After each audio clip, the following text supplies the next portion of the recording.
नहमदुहु व नुसल्ली अला रसूलिहिल करीम अम्मा बाद फ़ाउज़ु बिल्लाहि मिनश शैतानिर रजीम बिस्मिल्लाहिर रहमानिर रहीम। कुछ क्वेश्चन जो हैं मिले जुले आए हैं, मतलब एग्जैक्ट तो ये वर्ड नहीं है लेकिन जो उनका मतलब बनता था कि हमारे वालिदैन बहुत नेक है, हम भी नेक रहे, लेकिन कुछ गलतियाँ हमसे हो गई, या फिर कुछ इस तरह से कि वैसे तो वो बहुत ज़्यादा इबादत गुजार हैं लेकिन ख़ानदानी मामलात में कोई प्रॉब्लम आ जाती है, ख़ानदानी मामलात को उस तरह से नहीं निभा पाते जैसे कि निभाना चाहिए। तो उसके लिए अल्लाह ताला का हुक्म क्या है? तो अल्लाह फरमाता है तिल का उम्मतुन, ये जमात है, कद खलत तहकीक गुजर चुकी, लहा मा कसबत, उसके लिए है जो कमाया उसने, वला तुम मा कसबतुम, और तुम्हारे लिए है जो कमाया तुमने, वला तुसलूना, और नहीं तुमसे सवाल किया जाएगा, अम्मा कानू, उन चीज़ों के बारे में थे वो या मलूक जो अमल करते। अब होता क्या है कि हम नेकी पर तकब्बुर बहुत ज़्यादा करते हैं।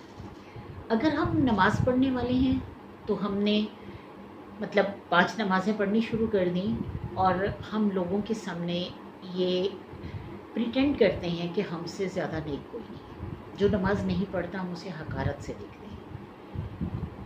अब अगर हालांकि हो सकता है कि हम ख़ानदानी मामलात में उतने बेहतरीन ना हो जितना वो, या लोगों को देने लेने के मामलात में, यानी अगर हम नमाज़ पढ़ रहे हैं तो वो ज़कात देने में ज़्यादा, वो खैरात करने में ज़्यादा अल्लाह ताला को पसंद हो, तो ज़रूरी नहीं है कि हमारे अमल जो हैं वो हमें बचा सके। अल्लाह फरमाता है लहा मा कसबत, और अल्लाह फरमाता है वला कुम मा कसबत, यानी तुम्हारे लिए जो कमाया तुमने और उनके लिए है जो कमाया उन्होंने।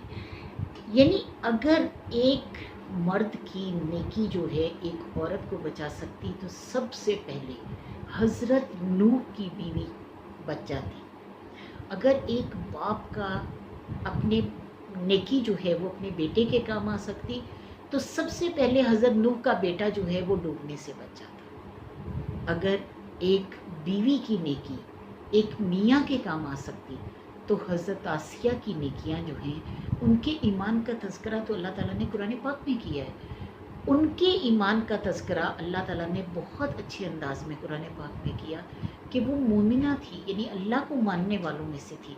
तो इतनी तकलीफ़ें जो उन्होंने सही, उनकी नेकी की वजह से उनके शोहर को अजाब से बचा लिया जाता।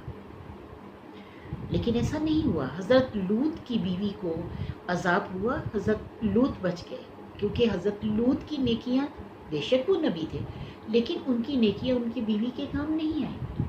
तो अल्लाह ताला की हाँ रिश्तों की, जैसे हज़रत इब्राहीम अपने बाप के काम नहीं आ सके, बल्कि अल्लाह ताला ने फरमा दिया कि तुम जो भी अपने बाप के लिए इस्तग़फ़ार की, तुमने आइंदा से इस्तग़फ़ार भी ना करना क्योंकि वो तुम्हारे अहल में से नहीं है। और अगर एक बेटे को उसके बाप के लिए ये हुक्म दे दिया जाता है तो फिर बात ही ख़त्म हो गई। तो ये सब चीज़ें जो हैं वो अल्लाह ताला की तरफ से हमें बता दी गई। तो खुदारा कोशिश ये कीजिए कि जो जो अमल हैं अपने, आज ज़िंदगी है हमारे पास, आज हमारे पास हमारे हाथ में सब कुछ है, अपने ख़ानदानी मामलात को देखें। माफ़ कर देने में कोई मुज़ायका नहीं है, मोहब्बत करने में कोई मुज़ायका नहीं है, एहसास करने में कोई मुज़ायका नहीं। आप किसी को कुछ दे नहीं सकते तो कम अज़ कम उनको अच्छे अल्फाज से याद कर लो, उनको मोहब्बत दो, उनको प्यार दो, उनकी केयर करो। मतलब अगर आप महीने में एक आध दफ़ा फ़ोन करके अपने रिश्तेदारों को पूछ लेते हैं तो ये पूछना ही काफ़ी हो जाएगा उनके लिए। तो अपने मामलात को दुरुस्त कर लें। आज हमारे पास ज़िंदगी है, आज हम अमल करने के काबिल हैं, लेकिन जब हम चले जाएंगे तो जिस तरह पिछली उम्मतें गुजर गई, यानी अल्लाह ताला ने फरमा दिया कि कद खलत तिल का उम्मतन कद खलत लहा मा कसबत, यानी ये वो उम्मतें हैं जो गुजर चुकी हैं, उनके लिए हैं जो उनके अमाल हैं। तो कल को हम भी उसी दर्जे में खड़े होंगे, यानी हमारे अमाल भी, कोई ऐसी ज़िंदगी नहीं होगी हमारे पास कि हम उस अमल का अमल करें और फिर उस अमल का हमें अच्छा अजर मिले। तो जितनी देर ज़िंदगी है अपने अमाल को दुरुस्त कर लें। आज हमारे पास وہ زندگی ہے، وہ لمحات ہیں، ہم اپنے عمل کو درست کر سکتے ہیں تو اپنے خاندانی معاملات کو، اپنے دوستوں احباب کو، اپنے ہمسایوں کو، اپنے پیاروں کو جو آپ سے روٹھے ہوئے ہیں، آپ ان کو منا لیں۔ آج وہ وقت ہے کہ ہم زندگی کو اپنے طریقے سے دوبارہ واپس اپنے رب کی طرف لا سکتے ہیں۔ کل ہمیں نہیں پتا یہ وقت ہو نہ ہو، ہمیں نہیں پتا کہ یہاں سے اٹھنے کے بعد ہم زندہ بھی رہیں گے یا نہیں، ہمیں نہیں پتا کہ اگلا لمحہ آنے والا ہماری زندگی میں کیا لے کے آئے گا۔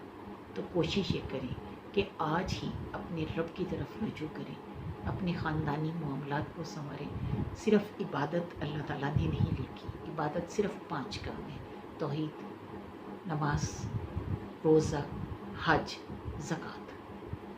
اب ان 5 اعمال کے بعد حقوق العباد کی پکڑ ہے۔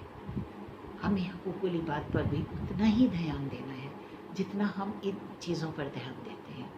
اللہ یہ معاف کر دے گا، شرک کے علاوہ سب گناہ جو اپنی طرف اللہ کے حقوق ہیں وہ ہمیں معاف کر دے گا، لیکن اللہ تعالیٰ حقوق العباد معاف نہیں کرے گا۔ آج وہ وقت ہے کہ جن لوگوں کو ہم نے تکلیف دی ہے ان سے ہم معافی مانگ لیں، ان سے ہم پیار سے بات کریں، ان سے محبت اختیار کریں۔ چاہے آپ معاملات ایک حد تک محدود رکھنا چاہتے ہیں تو ضرور ایک حد تک محدود رکھیں، لیکن ایک دوسرے کے دلوں میں جو رنجشیں ہیں ان کو ختم کر دیں، ایک دوسرے کے لیے جو محبتیں ہیں ان کو باقی رکھیں، کیونکہ ہم نے اپنے اعمال کا جواب دینا ہے۔ جو امتیں گزر چکی وہ اپنے اعمال کر گئی، جو ہم ہیں ہم نے اپنے اعمال کا جواب دینا ہے۔ تو وہ وقت آنے سے پہلے، وہ گھڑی آنے سے پہلے لوٹ آئیں، اپنے رب کی طرف لوٹ آئیں۔ اللہ تعالیٰ ہمیں اس چیز کی توفیق عطا فرمائے، آمین۔